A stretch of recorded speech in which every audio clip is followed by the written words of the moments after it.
भगवान शिव जब महाराष्ट्र में गए, एक दिन वो भोले भंडारी बन करके ब्रज नारी रास में आ गए हैं।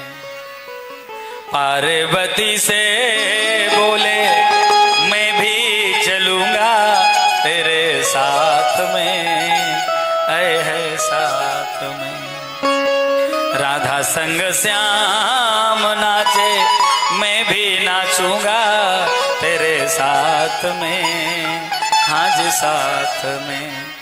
रास रचेगा ब्रज में भारी मुझे दिखाओ प्यारी, रास में आ गए हैं, रास में आ गए हैं। तो जब महाराष्ट्र में गए तो ललिता विशाखा ने रोक दिया, ए बाबा अंदर ना जा सको, यहाँ महाराष्ट्र में केवल गोपिन को प्रवेश है, किसी पुरुष को प्रवेश नहीं है।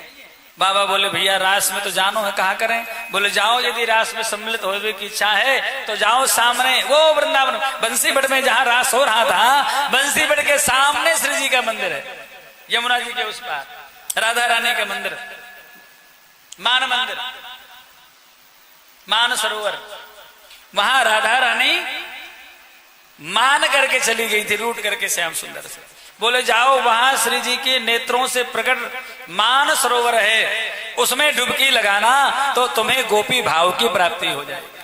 ठीक है ठीक है। अब तो भोले बाबा गए, जाकर के मान सरोवर में डुबकी लगाई, और डुबकी लगाते ही भूल गए बाबा कि हम कोई शंकर जी हैं। मन में सोच रहे थे हम तो ब्रज की कोई गमारिन ग्वालिन है, बढ़िया मटकते भाई भोले बाबा पहुंच गए, अब तो प्रवेश दे दो। बोले ना, केवल भाव से काम बनवे वालों ना है, स्वरूप की भी महिमा है, भेष की भी महिमा है, भेष बनाओ गोपी का। अब भेष बनाए हुए कहा जाए? बोले यहीं पास में देखो वो यमुना जी है, यमुना जी के पास में जाओ, यमुना जी आपका सुंदर श्रृंगार कर देंगे, 16 श्रृंगार।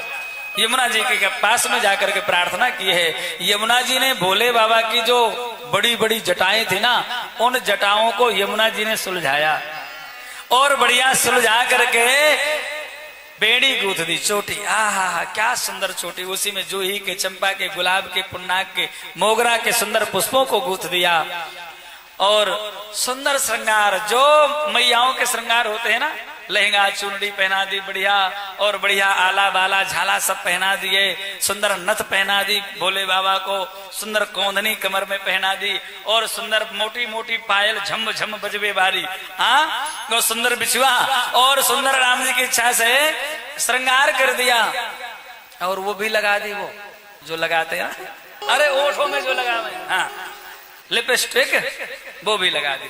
अब तो भोले बाबा सज धज करके महाराज छुम छना करते हुए महाराष्ट्र में प्रवेश करने पहुंचे हैं, और जैसे प्रवेश करने लगे ललिता विशाखा ने फिर से रोक, निगुरे को प्रवेश महाराष्ट्र में ना है, आपने महाराष्ट्र की दीक्षा तो लई ना है, फिर आपको रास में प्रवेश ना है सके।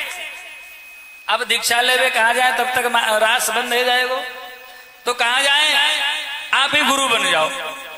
ललिता जी बोली बाबा वैसे तो हम चेला बनाते नहीं हैं, लेकिन साक्षात भगवान शिव चेला बनवे आ जाए तो बढ़िया चेला मिल जाए तो छोड़ती भी नहीं है। तत्काल अपनी चुनरी उड़ा करके मंत्र चिंतामणि नामक मंत्र, श्री जी का सुंदर मंत्र, राधा रानी का, रासेश्वरी राधा रानी का मंत्र दिया है, और कहा जाओ पधारो, बोलो राधा रानी सरकार की। भोले बाबा गए और महाराष्ट्र में जाकर के दिव्य नृत्य करने लगे, लेकिन सब तो कर रहे थे नृत्य।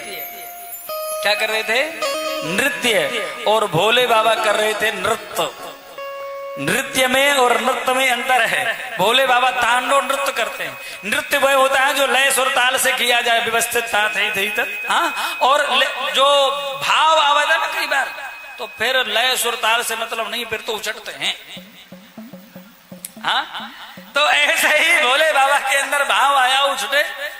भगवान बोले भैया नृत्य करने वाली गोपी तो बहुत थी ब्रजमंडल में, या नृत्य करने वाली गोपी कहां से आ गई? ठाकुर जी जैसे तैसे गोपियों को ऐसे ऐसे ऐसे करते हुए और वह गोपी के पास में पहुंचे और जैसे घूंघट उठाया, अरे जय हो जय हो जय हो, आओ आओ त्रिलोचना सखी गई। अभी तो 2 नेत्र वाली सखी थी, ये तो त्रिलोचना सखी 3 नेत्र वाली सखी आई गई। ठाकुर जी ने हृदय से लगा लिया भगवान महादेव को, और जैसे ही हृदय से लगाया तो जो मुख है ना, एक दूसरे के कान के पास में अपने आप पहुंच जाता है, गले लगते हैं। तो ठाकुर जी ने कान में भोले बाबा से कहा, बाबा गोपी बनवे में शर्म ना लगी? बाबा बोले, प्रीतम बने किसके लिए? आपके लिए बने ना।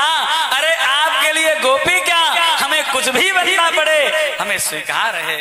बोलो गोपेश्वर महादेव भगवान की। आज भी हमारे धीर समीर के बिल्कुल सन्निकट आज भी भगवान शिव गोपी रूप में विराजमान है, गोपेश्वर महादेव।